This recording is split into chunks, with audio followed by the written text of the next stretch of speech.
Hola, el día de hoy presentaré el tema Historia de la crítica literaria de Dante Alighieri. Nos tiene como una introducción hacia su tema. Dice que Horacio aconseja un justo equilibrio entre lo dulce y lo sutil, entre la dedicación de embellecer un discurso y la utilidad práctica didáctica de su contenido. Pero en la Edad Media, la balanza se desnivela en favor de la unidad. Se pierde el equilibrio entre lo instructivo y lo placentero y se da más importancia al primero de estos aspectos. No importa la belleza conseguida con la gracia de la expresión, sino la verdad, añádese religiosa de lo que se cuenta, la honestidad y la esencia del artista. Nos dice, como ya se ha visto que durante esta época la interpretación de los textos está absolutamente determinada por la exígesis bíblica, llevada a cabo durante los siglos IV y V después de Cristo, por la patrística cristiana, y es justamente el monopolio eclesiástico de la cultura lo que hace que el ideal artístico dominante sea didáctico contenidista. Lo importante es señalar la doctrina cristiana y hay que frenar cualquier manifestación formal hedonista que persigue intereses distintos. En esta parte nos explica esta pequeña breve introducción y nos dice que dentro de los varios significados que se tiene de la Biblia se establece una división entre cuatro sentidos, que es el sentido literal. Esto significa el sentido inmediato de las palabras, el sentido alegórico, que es construido por el significado literal, a partir del cual se llega a otro significado. Nos dice el sentido moral, que es a través del significado de la Biblia, deben inferirse a pautas de comportamiento. El sentido anagógico es el resultado de la unión entre el significado del Antiguo Testamento y el Nuevo Testamento, que se supone es el triunfo de la Iglesia. Todas estas ideas sobre la interpretación de los textos sagrados influyeron en la interpretación de textos profanos, entre ellos los poéticos.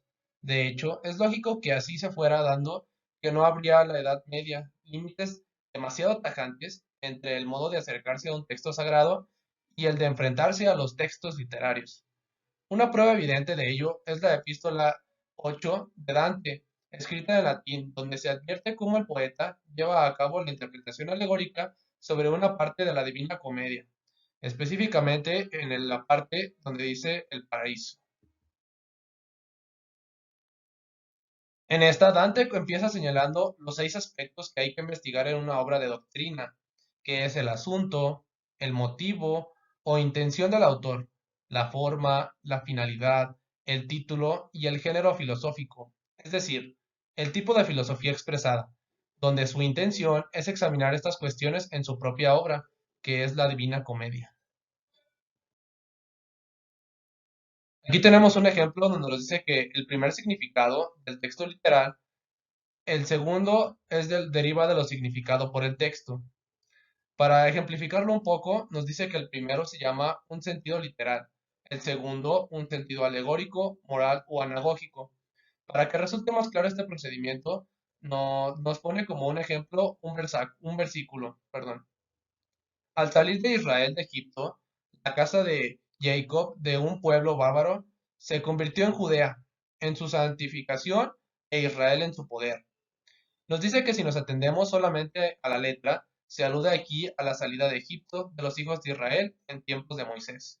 Pero si atendemos a la alegoría, significa nuestra redención realizada por Cristo. Si miramos el sentido moral, se alude a la conversación del alma desde el estado luctuoso del pecado hasta el estado de gracia. Si buscamos el sentido anagógico, se quiere significar a la salida del alma santa de la esclavitud, de nuestra corrupción hacia la libertad de la eterna gloria. En esta parte, Dante nos reduce a 2 de los 4 sentidos, donde el primero es literal y todos los demás son alegóricos, que son distintos al literal. En este, el más evidente y es el que presenta menos dificultad. Tras exponer esa teoría e incluso haberla ejemplificado como ahora lo hemos visto, aplica esto en la Divina Comedia. Inclusive, pues él afirma que el sentido literal de toda obra es el estado de las almas después de la muerte, mientras que el sentido alegórico hace referencia al tema de que el hombre es sometido por los méritos y deméritos de su libre albedrío hacia la justicia del premio y su castigo. Así que en referencia al título que explica en su obra la llamada comedia, porque evoluciona desde un principio terrible, que es el infierno, a un final feliz y deseable, que es el paraíso. Es justo lo contrario de lo que ocurre con la tragedia, que como el mismo Dante indica, al principio es admirable y tranquila, pero al final el desenlace resulta triste y horrible. Además, en la comedia se utiliza un lenguaje vulgar, dice Dante, lo que da como resultado un estilo suave y sencillo. En esta parte, Dante nos da a entender que lo más probable que para él su definición en la palabra comedia significará algo que llamaríamos ahora como una epopeya, que es un poema de extensión heroica a condición de que tuviera una conclusión feliz. Y de acuerdo a lo que se refiere Dante en lenguaje vulgar, es un término genérico que se empleaba para referirse al conjunto de dialectos de vernáculos de latín. Se usaba en provincias del Imperio Romano. Y el resto del contenido de la carta está compuesto de reflexiones de carácter escolástico, razonamientos acerca de cómo Dios es el principio o causa, por ejemplo, o acerca de cómo se puede probar que el cielo empíreo recibe luz divina con mayor abundancia, y de comentarios estructurales, temáticos y estilísticos sobre la obra. Existe un dato muy relevante que Dante nos resalta, y es que nos dice que cuando la materia tratada es elevadísima, y dado que es justamente el caso de la comedia, nos explica cómo él cumplió con estos requisitos. En esta proposición quedan comprendidas las tres finalidades que menciona. Es el por qué la utilidad del tema provoca la benevolencia, la elevación fija, la atención y su posibilidad de la docilidad del lector.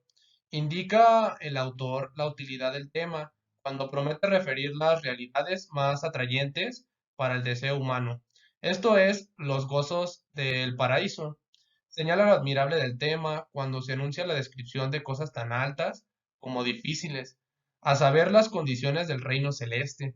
Manifiesta, por último, la posibilidad cuando afirma que contará todo lo que ha podido recordar y si el autor es capaz de hacerlo, también otros podrán hacerlo. En esta parte, con este tipo de explicaciones, lo que nos intenta decir es que sin duda reivindicar para que su obra, su poema, es una función científica que en la escolástica se negaba a la poesía totalmente en general. Es decir, que trataba de demostrar que aún existe la comedia en un segundo nivel de significación, en lo que él pudiera encontrar algunas verdades divinas, con lo que para la época en la que él vivía equivalía a demostrar una utilidad didáctica de alguna obra que fuera indudablemente de interés como fuente de conocimiento. Ahora seguimos con la parte de vulgar y elocuencia. Este es un ensayo escrito que en su idioma original fue latín, e inicialmente iba a conseguir 4 libros, pero Dante desechó la idea después del segundo y solamente se quedó con los primeros 2. Dante escribió el tratado de Vulgar y Elocuencia en latín, como introductoriamente lo habíamos mencionado. En él aborda el problema de la dignificación de la lengua vulgar, es decir, que tener la posibilidad de tener una lengua digna escrita ya no en la cultura del latín, sino en la lengua materna. En el caso de Italia, su problema era que no existía el italiano como actualmente, sino que eran varios dialectos con rasgos bastante distintos en pronunciación y en vocabulario, por lo que había problemas al momento de querer crear algo que unificara todas las lenguas. En esta parte, nos menciona Dante que en todas las lenguas románticas occidentales había diferencias cronológicas en distintos países. Igual también nos dice que en un tratado que había en Italia había más o menos unos 14 vulgares y dialectos, que a su vez ramificaban en distintas variedades. A él le desagradaba, le odiaba esta parte de la situación política porque le parecía que se generaba una especie de guerra contra todos, porque había unas rivalidades entre ciudades por los dialectos, por decir mi dialecto es el mío, no, el mío es el mejor, entonces siempre estaban en conflicto a partir de que pues tenían cada uno su dialecto diferente y no unificado en uno solo. Ante estas circunstancias, Dante defiende la unificación de los dialectos para poder crear una sola lengua. Esa defensa esconde una reivindicación de todo tipo político, pues Dante buscaba también la unidad política. Creía que toda Italia tenía que estar subordinada ante un solo rey. En Divulgar y Elocuentia proyecta estas ideas políticas a un ámbito lingüístico literario.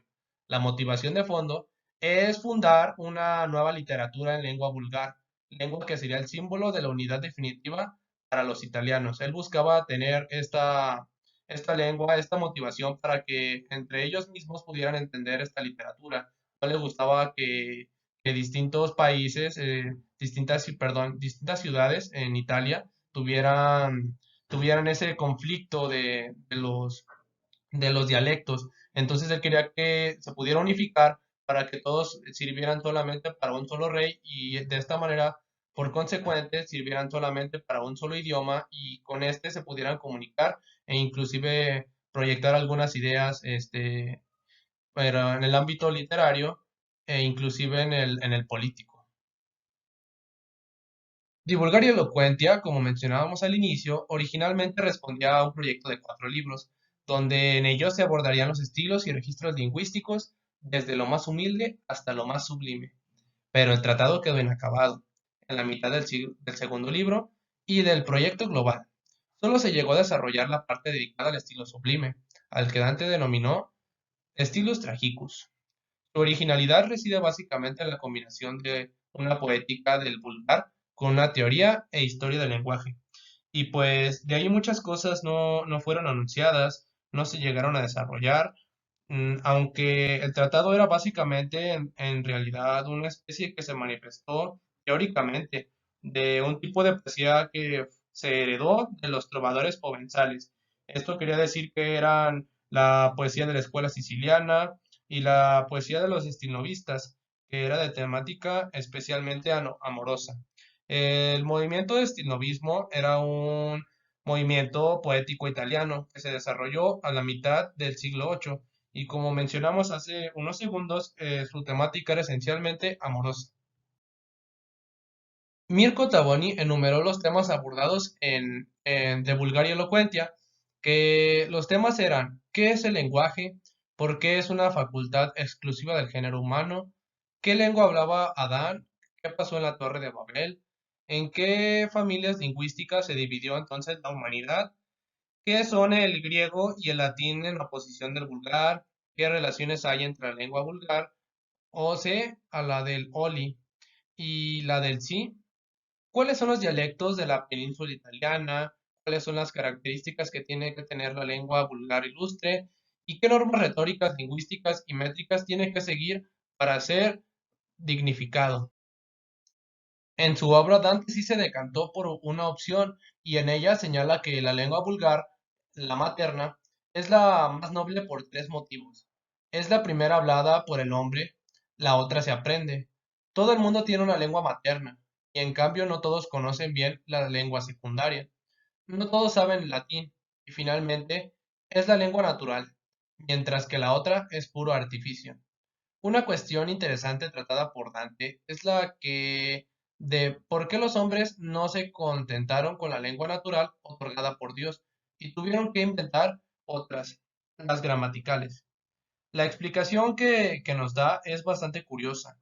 Nos dice que las lenguas humanas están sujetas a una inestabilidad, como lo está siempre constantemente nosotros los humanos. Y para solucionar esto, pues se inventaron algunas lenguas artificiales que permanezcan estables, que han permanecido estables a lo largo del tiempo.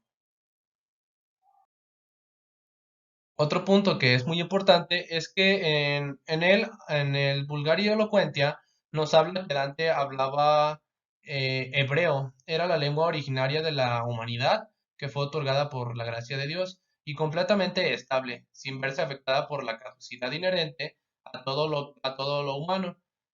Aunque luego, a causa de la condena divina, así como nos dice Dante, refleja que el mito de la confusión de la Torre de Babel, la lengua originaria se diversificó en múltiples lenguas distintas, así como lo conocemos ahora.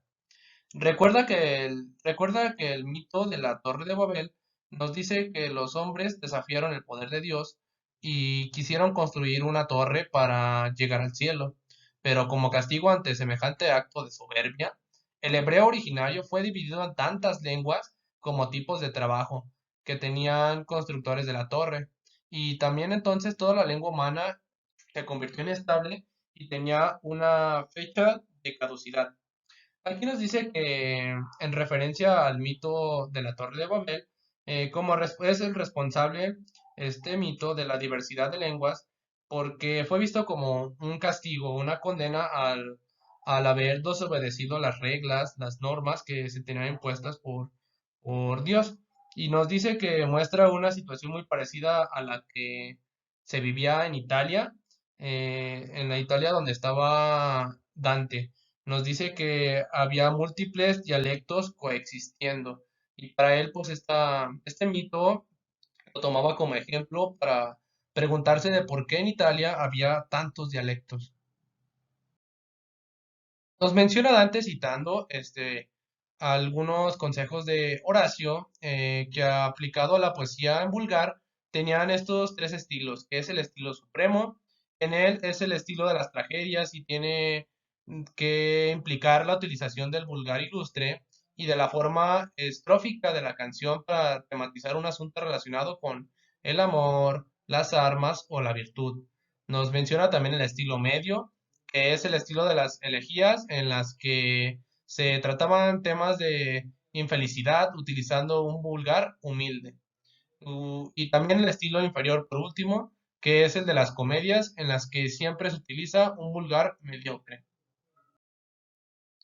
Y por último, para finalizar, Dante nos advierte que aunque de momento el vulgar italiano en esa época no era más que una simple utopía, ya había varios ejemplos de poetas que habían abandonado su lengua materna, que era la de su ciudad, para acogerse a una lengua lírica común.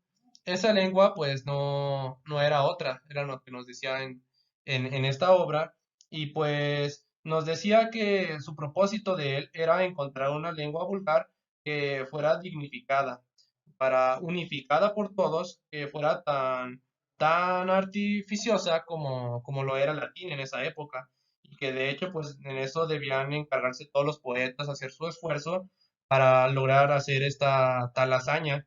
Nos decía que implificaba unificar los dialectos de Italia, ver cómo era su forma de comunicación, cómo eran distintos aspectos para poder unificar todos esos y hacer una sola lengua.